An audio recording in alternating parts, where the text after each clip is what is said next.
ওয়াশিংটনে ফিলিস্তিনপন্থী বিক্ষোভকালে নিজ গায়ে আগুন দিলেন এক ব্যক্তি।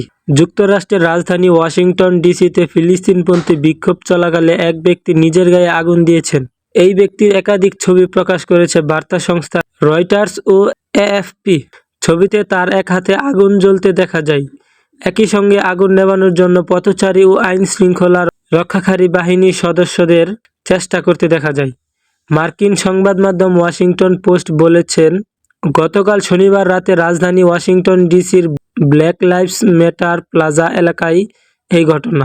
ফিলিস্তিনের গাজা উপত্যকায় যুদ্ধের 1 বছর পূর্ণ হচ্ছে 7 অক্টোবর। গাজা যুদ্ধের প্রথম বার্ষিকী সামনে রেখে ওয়াশিংটন ডিসিতে ফিলিস্তিনপন্থী বিক্ষোভ বের হয়। বিক্ষোভে প্রায় 1000 মানুষ অংশ নেয়। গায়ে আগুন দেওয়া ব্যক্তির নাম প্রকাশ করেনি ওয়াশিংটন পোস্ট। তবে সংবাদ মাধ্যমটি বলেছে, যে ব্যক্তি নিজের গায়ে আগুন দিয়েছেন তার দাবি তিনি সাংবাদিক। মধ্যপ্রাচ্য সংকট নিয়ে অপতথ্য ছড়ানোর জন্য তিনি দায়ী। ওয়াশিংটন পোস্টের খবরে বলা হয়, আগুন দ্রুত নেভানো হয়। নিজের গায়ে আগুন দেওয়া ব্যক্তিকে হাসপাতালে নেওয়া হয়। পুলিশের এক বিবৃতিতে বলা হয়, চিকিৎসার জন্য এই ব্যক্তিকে হাসপাতালে নেওয়া হয়েছে। তার আঘাত জীবনের জন্য হুমকি স্বরূপ নয়। গত বছরের 7 অক্টোবর গাজা যুদ্ধের সূত্রপাত হয়। সেদিন ইসরায়েলের দক্ষিণাঞ্চলে হামলা চালায় ফিলিস্তিনি স্বাধীনতাকামী সশস্ত্র সংগঠন হামাস।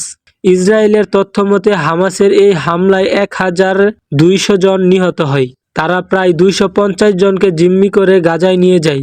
জবাবে 7 অক্টোবর থেকে গাজায় নির্বিচারে হামলা শুরু করে ইসরায়েল। ইসরায়েলের এই হামলা চলমান।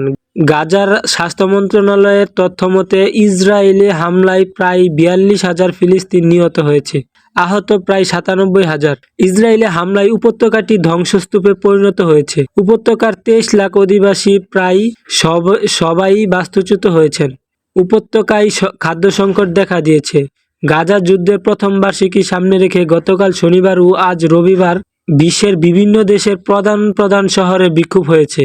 এসব বিক্ষোভে হাজার হাজার মানুষ অংশ নিয়েছেন। তারা গাজাসহ বৃহত্তর মধ্যপ্রাচ্যে রক্তপাত বন্ধের দাবি জানিয়েছেন।